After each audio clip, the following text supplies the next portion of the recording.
17.5 million, 4.8 million, 2.7 million, 2.5 million, 3 million, 2 million, 2 million views. All of those views are from the process I took whilst looking for viral videos. In this video, I'm going to be taking you through the process of me searching for viral clips. And I'm going to be explaining my thought process and the signs that you need to look for that will tell you if a clip is viral worthy. If you do not believe these are my views, I can quickly show you here. And then here, jCrix, you can see my name is in the username. This is my account. If we go to YouTube, I'm now going to take you through the process of me searching for a viral clip. So the first clip, which got 17 million views, I'm going to show you now. So search up Joe Rogan, Forrest Galante. Now, I'm going to begin with something very valuable. And what it is that when you are looking for viral clips, it is a #1 way that can guarantee you go viral every single time. You see these titles on these videos, these long form videos that have got millions of views, right? They've gotten millions of views because of the title. So you see that title, you go onto the video, and you find the part of the clip that the title is describing. You clip that up, you use the title as a hook, and that is almost guaranteed to go viral. It has already gone viral on YouTube as a long form video, which is harder than a short form content platform. So here, wait for it to load. Forrest Galante on the myth of giant anacondas in the Amazon. Doesn't have a African rock pythons, Indian rock pythons, anacondas, all these big snakes. Yeah. The only place. Right, so the first thing that tells me this is going to be a viral worthy clip is he's already proposed, or not proposed, but said almost an intriguing kind of like question, because he said the only place, which makes you want to know what he's going to say next. So that's the first thing we've seen. That has a wet tropical. Now he's explaining, he's describing the answer that he is going to give. When someone is given a build up or a description of the answer that they are eventually going to give, that's suspense. It builds up suspense and excitement, and it keeps the viewer in because they want to know the answer.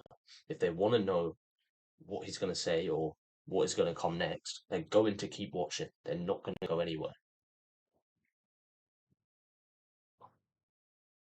Humid, high density of prey environment that doesn't have a massive snake is the Congo, Central Africa.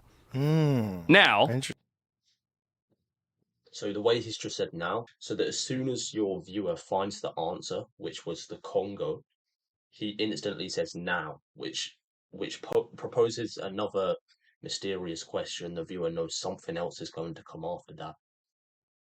So it's almost like another question. You want to know what he is going to say next again, which keeps the viewer hooked. It's all about whether your viewer wants to know what is going to happen or be said next, which is why this clip is so perfect, because the way he tells this is also a story, and the way he tells this is by constantly keeping the viewer engaged because they always want to know what's going to happen next. And also another point, the fact that this is a story, and that stories are undoubtedly the most popular type of content on short form content platforms.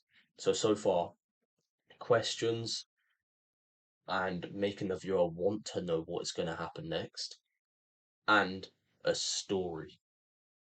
That is what we've seen. Also, just to quickly point out, in the title, you can see keywords. So you can see myth, and you can see giant anacondas and Amazon. So anacondas is going to be a very popular keyword. Amazon is going to be a very popular keyword. That tells you that the clip has a lot of potential to get a lot of views. If there's something without keywords in it, then it's probably not a very popular topic. But if there's something with keywords in it that you know are keywords that stand out, then that video has a lot of potential. That's why it's gone viral, because a lot of people are interested in anacondas. A lot of people are interested in the Amazon. Interesting. Stay with me. That area is home to some African rock python stuff, but not big monster anaconda size ones, right? But during World War II, there was a colonel who flew over there, and this was a well-respected colonel. I'm sure, Jamie, you'll be able to find this very quickly. A well-respected, like, I forget, he had like his wings or his patch of honor or whatever, like very distinguished, who him and his 2 passengers in the plane both reported a 100-foot-long snake. They flew over it once. They're like, wait a minute, what is that? They were Dutch Belgium in the Congo. They flew over it once, went, what is that? And flew over it 2 more times to verify it, and got so low to the ground that they said the snake struck at the airplane. And all 3 people, the pilot, this well-respected colonel, and the 2 passengers, had the exact same story of this giant snake in Central Africa. Interesting. Yeah, and yeah. So that's perfect. He said the story, and he hasn't given the answer until right at the end. So the main answer to the story doesn't come until right at the end. So as I said earlier, if your viewer always wants to know what is going to happen next, they're going to stay.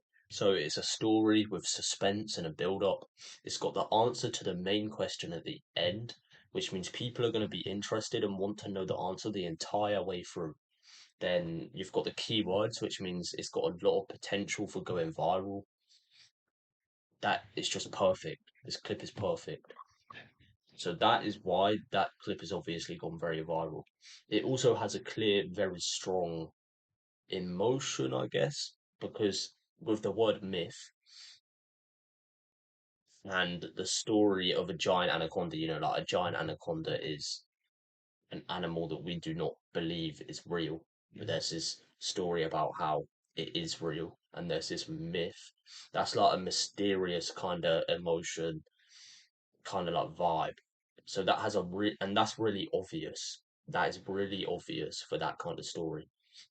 And the emotion in the clip is really obvious that you could almost probably think or know the exact sound you're going to use when you edit the video.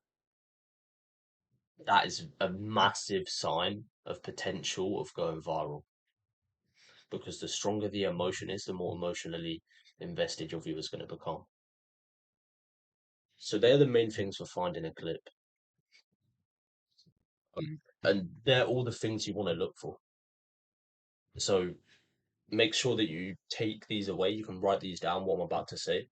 But when you're looking for a clip, you're looking for strong emotions, almost to the point where you you can imagine the sound, or you can know the sound you're going to use on this clip because of how strong and obvious the emotion is. You're looking for keywords so that the potential of the clip going viral is extremely high. You're looking for stories, because stories perform incredibly well on short form platforms. You're looking for questions and points where you want to know what's going to happen next. And that's the most important thing. If someone doesn't want to know what's going to happen next, they're going to scroll. If they want to know what's going to happen next, they're going to stay. And then what wasn't in that clip, which you could also look for, is controversy. Controversy is obviously extremely good, because you're going to get people that relate and agree, and they're going to share it because they relate to it and they agree with you. Then you're going to get people that are going to comment, disagree, and hating, etc. So incredibly strong points. So controversy is good when you're making incredibly strong points on popular topics. If you want me to do a video of me literally just searching for like 10 viral clips and explaining my thought process again whilst I look for the viral clips, then comment down below and I'll be sure to do that.